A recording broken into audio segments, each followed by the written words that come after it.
Welcome to American History Lesson 6, Growth of the New Nation. Our lesson objectives are: identify and understand the actions of the emerging American government.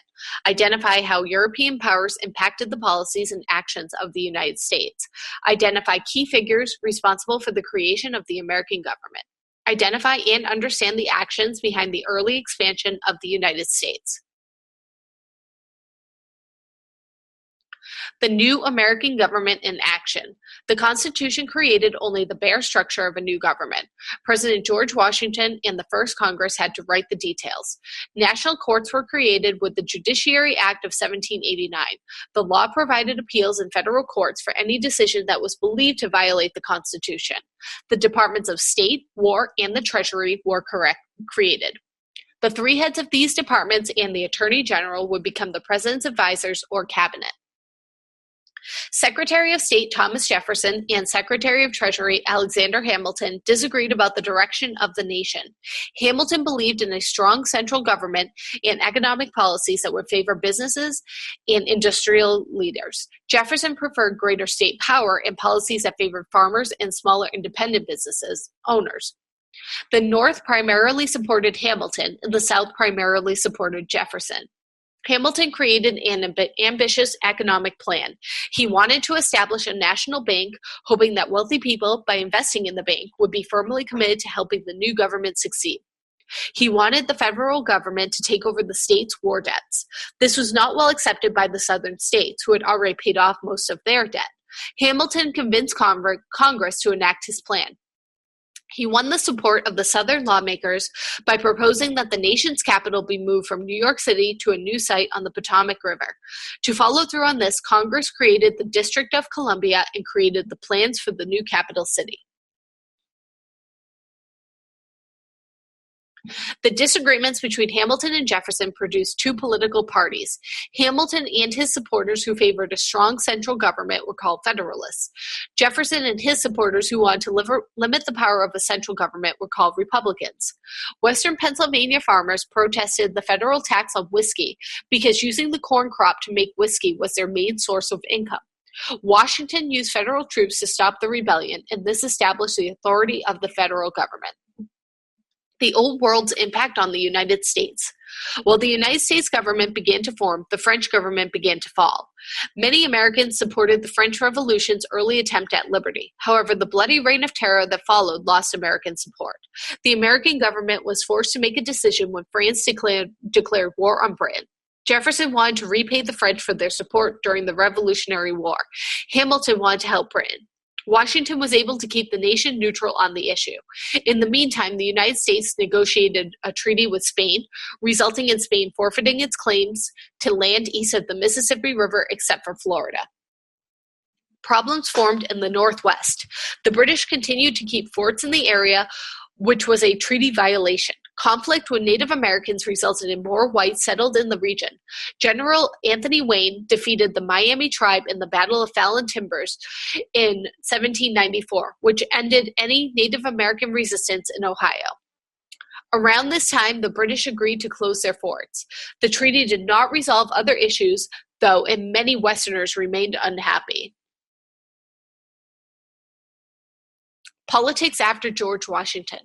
Washington decided to retire as he realized the party conflict was escalating. Federalist John Adams became president by defeating Thomas Jefferson in a very close election.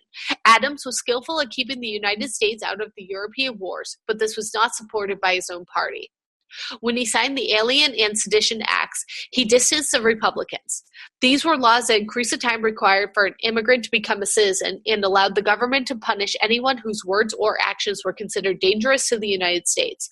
Jefferson and James Madison felt these laws were an attack on basic human rights.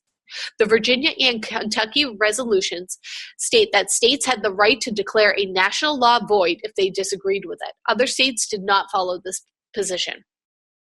In the 1800 election, the Republicans defeated the Federalists. However, both Jefferson and Aaron Burr received the same number of electoral votes.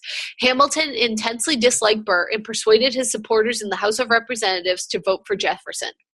When he took office, Jefferson encouraged the two parties to smooth over their differences. He lessened the power of the central government and replaced some Federalist officials. Even so, the Federalists continued to be a power in the judicial branch. During his last days in office, Adams had appointed a number of Federalists to judgeships, positions that they held for life. Among these, John Marshall, the Chief Justice of the Supreme Court.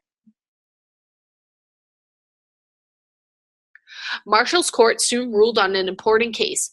In Marbury v. Madison, Marshall wrote that the Supreme Court had the power of judicial review, which is the power to decide whether laws passed by Congress were constitutional or not. Hamilton and Burr had the opportunity to fight again during the election for governor of New York in 1804. Burr was insulted by one of Hamilton's comments. Burr challenged Hamilton to a duel and killed him. America's western growth and Europe's continued influence. The population of the territories greatly increased as more and more settlers moved west. France sold the Louisiana Territory to the United States. This territory stretched from the Gulf of Mexico north to Canada and west to the Rocky Mountains. When the United States doubled in size by purchasing this territory, Meriwether Lewis and William Clark were commissioned by Jefferson to lead a team to explore this new territory. The expedition lasted for more than 2 years as they traveled from St. Louis to present-day Oregon and back. Their exploration notes included valuable information on the terrain, the plants, and the animals they saw. They documented their contact with the Native American peoples. Fun fact, President Thomas Jefferson was concerned with the health of the American Indians Lewis and Clark would meet upon their journey. President Jefferson suggested that Lewis and Clark take along cowpox so they could teach the American Indians how to inoculate themselves against smallpox. The war between France and Britain began to affect the United States during Jefferson's second presidential term. Both France and Britain tried to prevent the other from trading goods with the United States by capturing American ships and cargo. Britain captured American sailors from the ships and forced them into menial roles in its navy. Jefferson banned exports to other countries in an effort to protect American goods and product.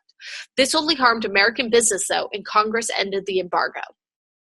James Madison was elected president in a poor situation that only got worse over time. Tecumseh led Native Americans in fighting Western settlers. Americans were angered when they discovered that Tecumseh's forces received weapons from the British. Members of Congress who supported war, known as war hawks, wanted war against Britain, and in June of 1812, Congress did indeed declare war on Britain.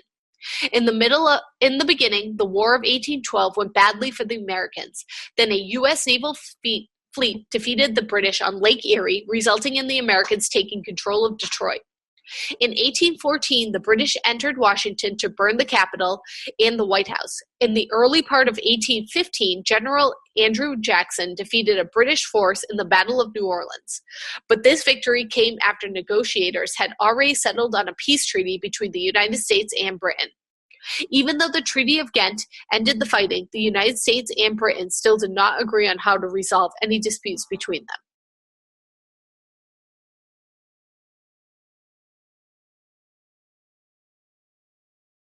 What next? Take the time to go back and review the lesson on your own. After your review, complete the lesson review for the lesson and submit for grading. Remember, your submission should follow all the rules for standard written English. All submissions must be written in your own words and sources used cited at the end. How to cite sources in APA format. When you reference a source within an APA-style paper, whether it is using a direct quote, repurposing an image, or simply referring to an idea or theory, you should insert an in-text citation. The author's surname and the date of publication within parentheses, straight after a direct quote. CitationMachine.net will assist you in creating citations.